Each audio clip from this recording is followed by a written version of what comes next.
itu seorang majikan, seorang pemimpin, bahkan seorang raja. Ketika dia ngecek keadaan bawahannya, karyawannya, pekerjanya, atau bahkan hewan piaraannya, itu nggak mengurangi sama sekali, tidak mengurangi keningratan dia, nggak ngurangin kemuliaan dia. Ada contohnya, Nabi Sulaiman di atas singgasananya, itu pasukan dari manusia, dari jin, dari hewan ngumpul di hadapannya. Terus Nabi Sulaiman nanya, "Mali la aral hudhuda?" Kemana burung hudhud? Gimana keadaannya? Kenapa nggak kelihatan? Ditanya, dicari tahu keadaannya. Apa itu burung bunuh? Gajah depan dia, singa depan dia, manusia depan dia, jin depan dia. Tapi yang ditanya, burung hudhud nggak kelihatan. Artinya sampai yang terkecil pun juga diperhatikan oleh Sayyidina Sulaiman. Ala nabiyina alaihi afdhalus shalah wa azkat taslim. Sampai Rasulullah itu disifatkan perangai beliau nggak pernah mukul muslim, ataupun juga khadim, pembantu, apalagi istri, ataupun juga budak hamba sahaya, ataupun hewan dan binatang. Tangannya Nabi nggak pernah mukul mereka, kecuali hatta kafir nggak pernah dipukul oleh Nabi Muhammad, illa an yakuna jihad fisabilillah, kecuali dalam medan tempur, dalam jihad fisabilillah. Lain daripada itu nggak ada. La yaqulu wa la yaf'alu illa ma'rufa, nggak berbuat, nggak berucap kecuali hal-hal yang baik, yang lembut. Nah kita sekarang nih di rumah kita ada orang, ada istri, ada suami, ada anak, ada karyawan, ada asisten rumah tangga, ada pembantu, ada orang yang khidmah. Nah sikap kita biar baik kepada semua orang.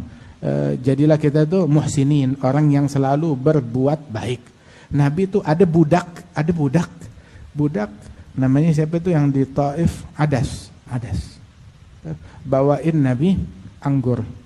Majikannya bilang, Muhammad kesian, dilemparin, ditimpukin, diusir, kelihatannya capek nih, bawain anggur buat dia. Adas yang bawain. Begitu dibawain, Nabi nanya, kamu siapa? Bilang, saya budak, ini dari majikan saya. Diopenin nama Nabi, siapa nama kamu? Kamu datang dari mana? Saya dari negeri ini. Di situ saya punya saudara namanya Yunus bin Matta, kata Rasulullah. Diopenin, sampai tuh budak lihat begitu, langsung dia masuk Islam. Abdullah bin Mas'ud, tukang ngangon kambing, anak kecil ngangon kambing, diopenin sama Rasulullah, sampai dia melihat mukjizatnya Rasul sallallahu alaihi wasallam. Seekor kambing betina yang masih belum dikawinin oleh jantan, tahu-tahu bisa punya susu. Itu dalam ilmu perkambingan nggak masuk akal. Dia ngelihat mukjizat tersebut di hadapan Nabi Muhammad. Ummu Ma'bad, bagaimana Rasulullah bersikap kepada mereka waktu Rasulullah singgah di kemahnya, ngelihat kebaikannya Nabi Muhammad, sampai itu keluarga tertarik masuk ke dalam agama Islam. Terus itu kambing itu Ummu Ma'bad bilang kepada Abu Bakar, potong aja tuh kambing dah buat kalian makan. Nabi bilang, enggak, jangan dipotong, tapi sini deh, dipegang tuh kambing betina, dibacain, tahu-tahu kantung susunya langsung penuh, susunya aja yang kita ambil. Kambingnya dibalikin. Waktu Nabi hijrah ke Madinah, sampai itu berkesan di dalam hatinya Ummu Ma'bad. Siapa itu Ummu Ma'bad? Wanita desa, hidup di kampung, nggak ada orang yang kenal sama dia kalau bukan Nabi Muhammad. Itu Ummu Ma'bad berkesan tuh, sampai dia itu kambing yang udah dipegang Nabi dirawat, nggak dia potong dan nggak mati-mati.